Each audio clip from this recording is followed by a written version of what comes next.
Good morning, everyone.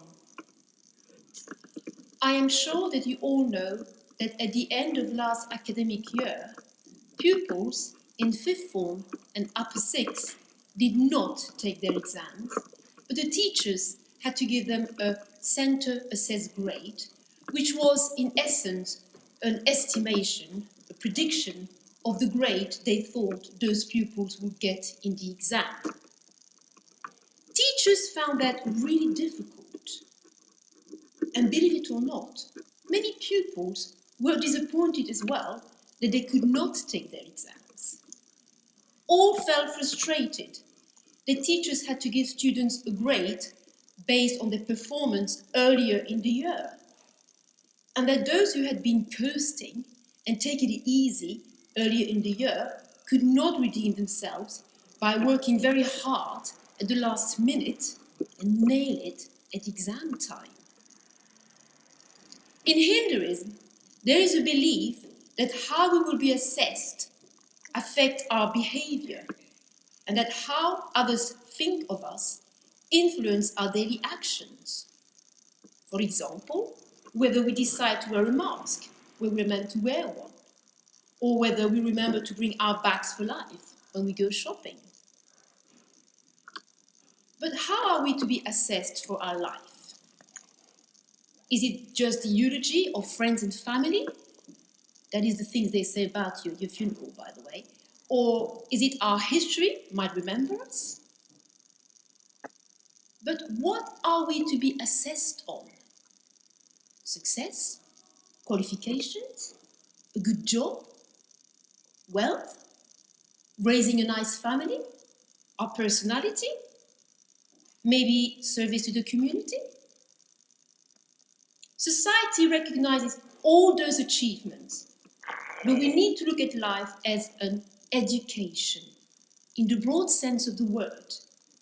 The word education comes from the Latin word educare, which means to draw out. To draw out what? To draw the best in us. Education should make manifest or visible the qualities already present within each one of us, and for us human beings, that growing perfection deep inside of us is the potential to make a real difference to the world we live in. To be able to do this, we need education, so that we can bring understanding, knowledge, expertise, skills, and love to our peers, our community, our country, our world, our planet. Education starts young and should be a lifelong project.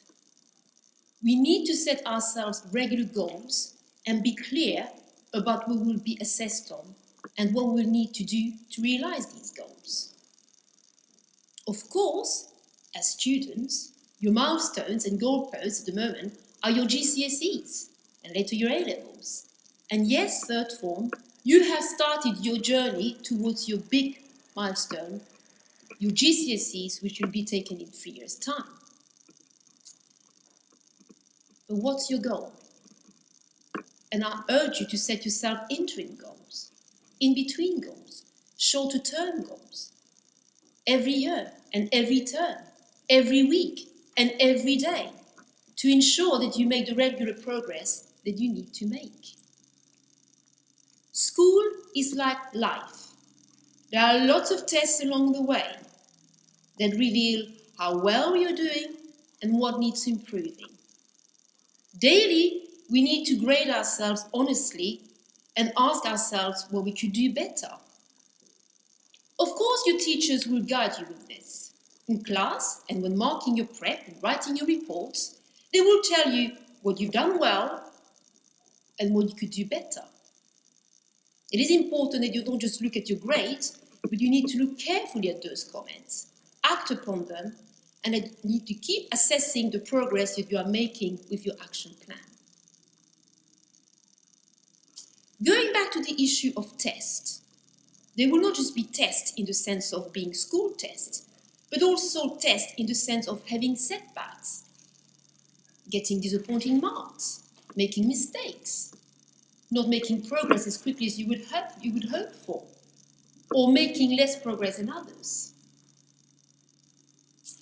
I will now read part of an essay from one of our students who was with us last year and who wrote an essay entitled Bouncing in a World of Perfectionism, which is about her experience of education at Dover College. Success in life is not about how high you fly, but how well you bounce. As a perfectionist and highly motivated student, this quotation really touched me. I heard it during the school assembly at the start of my chapter at Dover College. Inspired by these words, I left the chapel with a new perspective on success.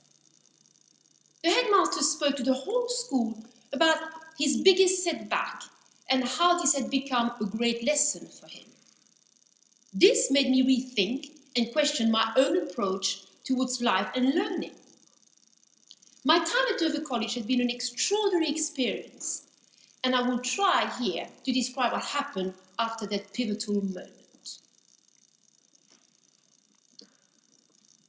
As I started settling into my new school, my classmates and teachers began to call me Jojo, like the German word for yo-yo.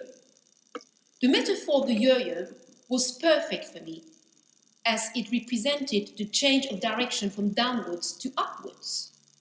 A yo-yo bounces at the point where the thread is jerkily pulled upwards.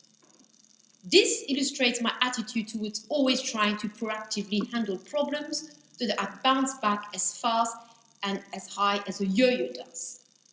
This resilience, I believe, is key. A few weeks in, I found myself involved in a public and embarrassing argument with a classmate. I ended up in the deputy head's office, but rather than him telling me off in a one-sided way, we had a productive dialogue.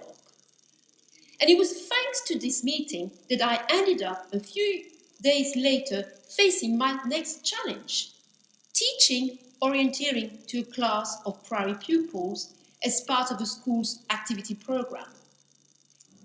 This showed me that mistakes could become lessons learned through reflection, and that if you embrace them with positivity, gratitude, and a willingness to learn, good things will come your way. Another positive experience was being able to undertake a textile project. I had never embroidered before, but for 3 months I have really enjoyed working almost daily with perseverance on my embroidery. I tried different patterns and some looked dreadful on first attempt, but eventually my progress with every step became visible. This project showed me that even if my art skills were still in progress, people saw the effort I had invested and appreciated it. It's always amazing how much you can achieve in such a short space of time. In my English literature A-level class, we studied, amongst other things, the aim of education is presented in Alan Bennett's play The History Boys.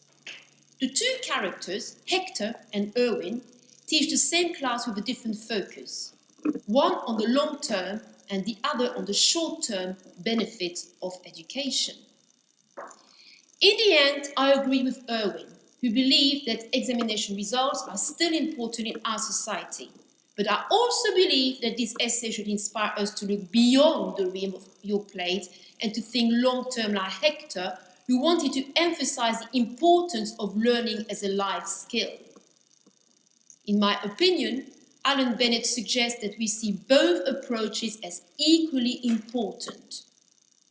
The analysis of this book has made me aware that all learning is worthwhile, whether it is immediately useful or not. Students may not always realize that success is often a test of patience. It is often sometimes that you have to keep investing effort in and play the long game before real success is realized. A failure is one area imperates a downwards movement caused by investing energy in another. Therefore, this movement should be accepted as part of the bouncing process. Everyone has to divide their limited energy between different priorities. Just like in physics, an efficiency of 100% is the state of utopia. Therefore, I would recommend breaking away from the constant pursuit of perfection in everything. Begin to dare and throw yourself bravely into something that might not come naturally. Dare to make mistakes. There is nothing to lose, and greater bounce is more likely to happen. My essays have also greatly improved, as I have been demonstrating the benefit of constant editing and reworking. I've had to learn to accept my mistakes. One thing is for sure, making mistakes is completely okay. It is part of the learning process. It even shows that you are not repeating the things you already know. Finally, I have to say this personal development would not have been possible without the great support of my teachers and all those who work at Dover College, together with my fantastic classmates who have helped me to learn how to bounce so brilliantly.